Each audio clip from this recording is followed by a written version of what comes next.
being pregnant in 40s, generally it's very challenging, and women feel that, once you're in 40s and if you've not planned a pregnancy, a lot of women give up because they think that probably it's too late. Maybe physically they're not prepared for it. But you got into motherhood in 40s, and you're a perfect example for people to actually see, learn, get inspired. That ending your 30s doesn't mean that you cannot pursue your dream of becoming a mother. How was your journey? Well, the truth has to be spoken. It's always easy to have a baby earlier in life. It's much, much easier for a younger girl to have a baby. The kind of uh, things that you have to deal with in 40s is a lot.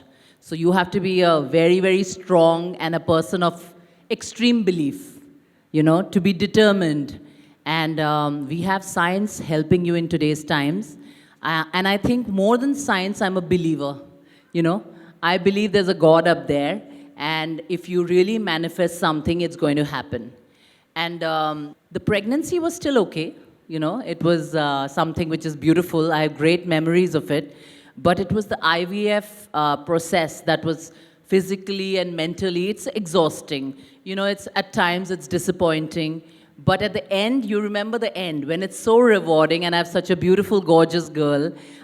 So I don't mind, all the hardships that I went through actually was worth it. I feel that, now when I see Devi, I was like, I can't complain at all. So I think eventually when mothers kind of imagine the baby, holding the baby in their arms for the first time, I think that gives all the power and energy to plan a pregnancy. I think it starts right from the time she's inside you. I think the connection that you build with your baby from the day you get to know that she's there or the baby's there, I think that's a very unsaid bond which is not very spoken about. It's taken for granted. Motherhood is taken for granted. Ki bacche to sabko hote hain. It's a very, I feel that, it's so magical that it should be talked about more.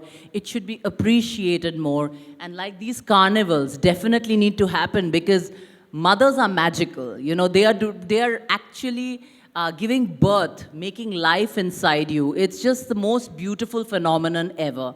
And that we need to appreciate much, much more. Lovely.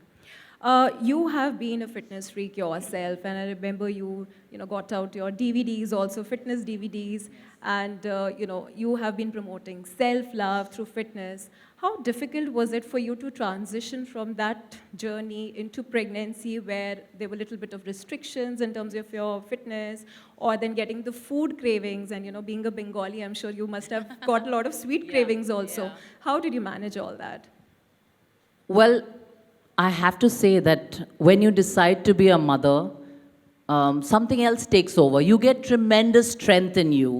I definitely was a person who always liked my workouts, and I had to be like absolutely fit all the time. When I started my IVF, actually my doctors absolutely took that away from me. That was my power. I used to love to work out and be fit. So my doctors actually stopped me from any kind of workout. So that was a big challenge for a person like me because I was so used to being a part of that discipline. I had to actually relearn and say that it's okay. For my child, I need to step back and I'm not going to be working out. And throughout the IVF, I was not allowed to work out.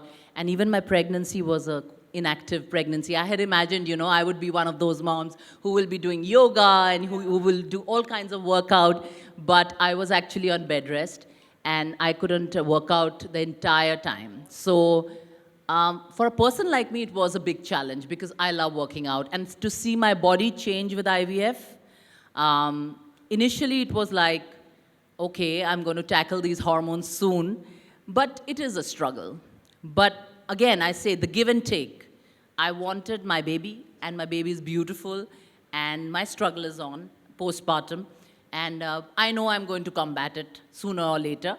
And I'm definitely not the person who gives up, or I'm not the person who's like going to have excuses, oh, it's happened to me, You have to work hard. So it's a very natural phenomena. There are some women who are gifted, who can give birth and they look like, absolutely their old self immediately. Some women don't. And it's just, I think we need to be a little more Oh, wow. There's celebration for that. I think we need to be a little softer to ourselves as women. We need to be kind because we've done a great deal, you know, when you do IVF and then you give birth. And in our situation, we had much more to combat. Just giving birth was not the end.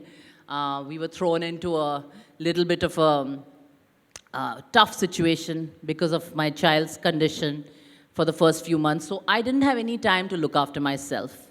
I do believe that, you know, I was the biggest propagator of love yourself, but I think loving your child always comes just naturally to every mother before loving yourself.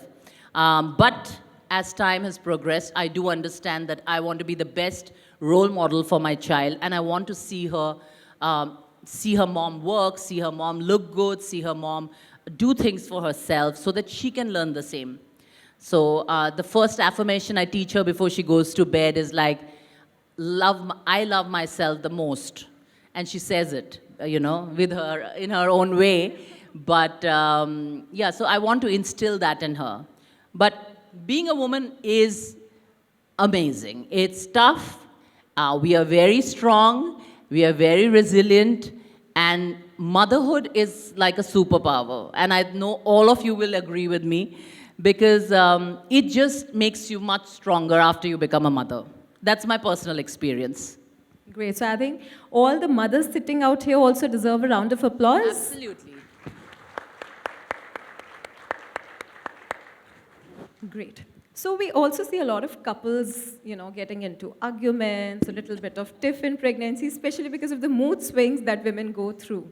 So how did you manage that with Karan? Who was the one who would kind of, you know, make up for it, or was Karan supportive enough to understand your mood swings and bear with it? How was that? Well, I have to be, you know, I did something good in my life because I've got a wonderful husband. Generally, women take care of you during pregnancy, your mothers and sister. I think the way my husband took care of me, no one else could. Even my mother said, तुझे तो इतना अच्छा husband मिला है, मेरी क्या ज़रूरत है? Because he used to sit by my bedside because the first 4 months were very tough for me. I was like, you know, and this whole myth of morning sickness, I don't know who said it's morning sickness. It's like 24-hour sickness. It was unbelievable. So I was ready for the fact, okay, it could be a little bit. But I was sick 24 hours. I couldn't speak a word. I couldn't eat anything for the first 4 months. And he was by my side 24 hours. So I had a very patient, very loving, very affectionate husband who took care of me like a little baby. So he was like, I have 2 babies now. And even after Devi's born, like right now I can be here because on Mother's Day, my husband is being a mother and father both to her. And I'm comfortably here, far away from them, but wanting to race back to them. So I think it's a job for both mom and dad together. Though the mother's doing the heavy lifting by carrying the baby, I think the father also goes through a lot. You know, they go through a lot of emotions during pregnancy. And when they are transitioning into becoming a father, we should have more compassion for the men also, because there is a big change in their lives also. So I think the family should, when the child is born, everyone wants to just see the child first. So I feel there's a little more compassion that's required towards the mother who gives birth, and also the father who's transitioning into this new role of fatherhood and is taking care of the mom and the child. So I think that needs to happen a little more in India, because everyone only focuses on the baby. Absolutely. I think it is important that fathers, you know, sometimes even fathers put on weight in pregnancy when the wife is My putting husband on had weight. all the cravings. So all the jars of these khatta meetha things, I never had one. My husband was finishing jars, so I had to take the jars and give it to the watchman, give it to the girls. I'm like, please, kha lo ye, Karan sab kha le rahe, pata nahi kyun. So Karan had pregnancy cravings even after she was born, and I was like, I think it's time you stop. Yeah, I didn't have so much of cravings. Yeah. Lovely. So the postpartum journey is where, you know, people don't talk about it much, but mothers, the whole change, the transition comes along with a lot of hormonal changes even in the postpartum period. And especially if the baby is not doing well or if the baby is born preterm or in some critical cases. In case of you, we understand that Devi was diagnosed with some cardiac issue and it was a tough time for you. Did you go through postpartum depression and how did you manage that postpartum journey of yours? I think on the third day when she was born, we got to know about that she's born with 2 holes in her heart. And we kind of didn't accept it. So I went into this crazy stress mode of 45 days of no sleep at all. I was not sleeping at all. And Karan had to leave on the 5th day to shoot a film, which he had already, he tried to get out of it, but he couldn't. And that film is done well for him, Fighter. So I just really even though in our really lowest time, he put on a smiling face in front of the camera, and our job is tough, We have to smile even, when you're going through a heavy heart. So it's a tough job that we do as an actors.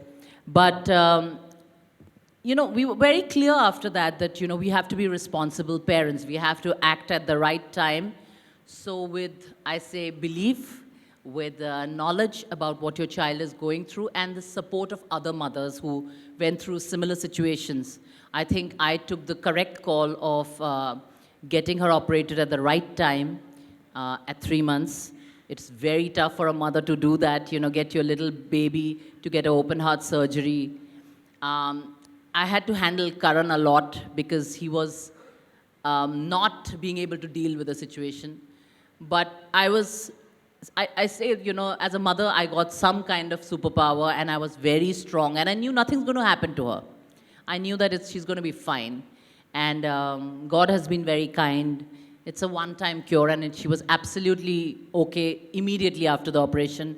So, but the first 4 months, I can say, they were the toughest challenge of my life. I don't wish that any new parents have to go through something like that. It's so tough, because the child is so small, and you're so helpless as parents that you can't really you just don't believe that it's happening to your child. But again, I always say that always remember the end. She's absolutely fine. So it was, I think, and it made us stronger as parents. As a unit, I think me and Karan became even stronger. So I just want to tell anybody who's going through any difficult situation, any parents with your child, I think first thing is belief. You have to have this insane belief in the power of that, power of health. You have to believe that your child is healthy. And I think that is something that I totally believe in, that once you have to manifest it, you have to see it, and you'll achieve it. Absolutely. And I think delivering your baby in the right kind of a setup where you get all the medical facilities, because especially in such cases where, there's any health condition that your baby might be going through, the timely diagnosis is something which is very, very important, and hence choosing the right hospital for delivery also makes a huge difference. Okay, now it's time for some rapid fire. Rapid fire. Rapid wow. fire. Everyone ready? Am I going to get any gifts for it? Yes, absolutely. Thank you. Great. It's pretty hot. So some energy in the audience before we start with the rapid fire. They were a lovely audience, quietly listening to everything. So are you ready? Louder? Once more? Oh, God. Great. So bedtime stories to Devi. Who reads them out, you or Karan? Well, I can't boast enough. I'm an excellent story reader. Actually, when I tell Karan, you must try, and the moment he tries, Devi just shuts the book on his face. He's like, why do I even try? So I'm really good at it, so I definitely, it's me. Nice. Yeah. Whom does she look more like, you or Karan? Oh, anyone who looks at Devi says she's like dad, but all my childhood pictures are completely like Devi. So she's 50-50. The upper half is mine, eyes and nose are mine, and the lower part, the smile, everything. And the complexion is Karan's dad, so she's a mix. Yeah. Who decided to name her Devi, you or Karan? Well, Devi is a God's child. She's come after a lot of prayers. And like I said, belief. We went to Vaishno Devi. Somebody asked us to go to Vaishno Devi. And me and Karan had never been to Vaishno Devi. And they told Karan to write a letter because we really were trying for a baby. And Karan did write a letter. And it's so strange. Then eventually when I got pregnant, the first date of delivery was the date on which we had gone to Vaishno Devi a year before. So there was no question in our minds but to name her Devi. And both me and Karan have always dreamt of a baby girl in our minds. And we always knew that we are going to have a baby girl. So Devi was just something that came to both of us immediately, that she had to be named Devi. Yeah. Okay. Devi's favorite food, is it cooked by you or by Karan? None. I make the menu. I make the menu. Her didis make it. I make the menu. I make a very good balanced menu. And I have to say my child is one good child. She wants to eat all the vegetables, fish, everything. She eats everything. Yeah. Great. Your first travel with Devi, when was it and where was it? See, it took us some time actually because we were a little, after her operation, we were just anxious. There was no reason to be. But we traveled on her 8th-month birthday to Goa first. We said we'll do a short trip with her. And that's when I realized my child is exactly like us, loves the sun, loves the sea, loves the sand. She just wants to be in water all the time. So it's her 8th-month birthday we celebrated. And after that, we are only going to beach destinations. She doesn't want to get out of water. She loves the ocean, loves the pool. She's like a total water baby. Yeah. Lovely. Okay, one advice that you would like to give to all the couples who are sitting here, because everybody, all the couples here are expecting. So what's that one advice that you would like to give to all the expecting couples here? Well, I think every couple is different. Every individual is different. They know what to do. I'm no guru or anyone to advise anybody. But I can just share my own experience. I just wish that the husbands, especially, treat your woman like a queen because she deserves to. Because it's actually your baby also. She's doing the heavy lifting, but be there with her. Hold her hand, understand what emotion she's going through, because you need to be her best friend. I think that's just the two of you. It's a small world you need to make, just the husband, wife, and the baby. Just keep it small, and I just believe that, when the baby is in your belly, say good things around her, do affirmations, do a lot of singing. This is what we did. We have a very happy child, and I believe that, because what they sense, even when they are in your stomach, is what they become. So just keep happy energy around and just stay happy. And don't linger on to fights and arguments and disagreements for long. Talk it out fast. Finish it off. Great.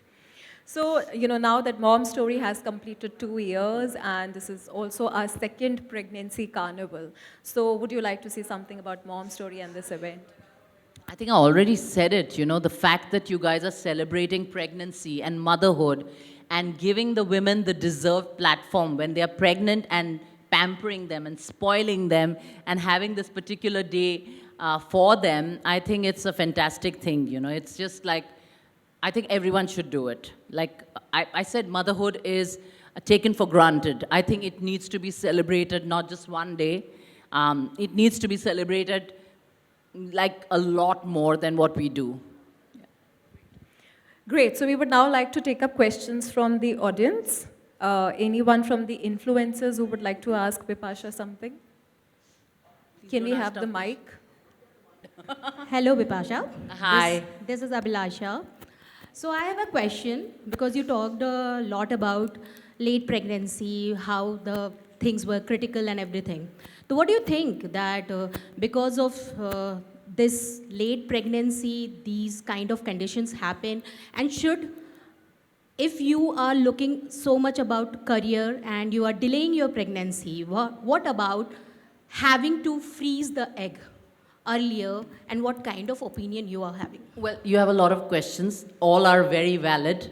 Number one, I did not delay my pregnancy because of my career. I wanted to have a baby with my partner. I found my partner late in life, And then immediately I didn't want to have a baby because I believe that when you are bringing a life to earth, you need to be responsible together as a unit.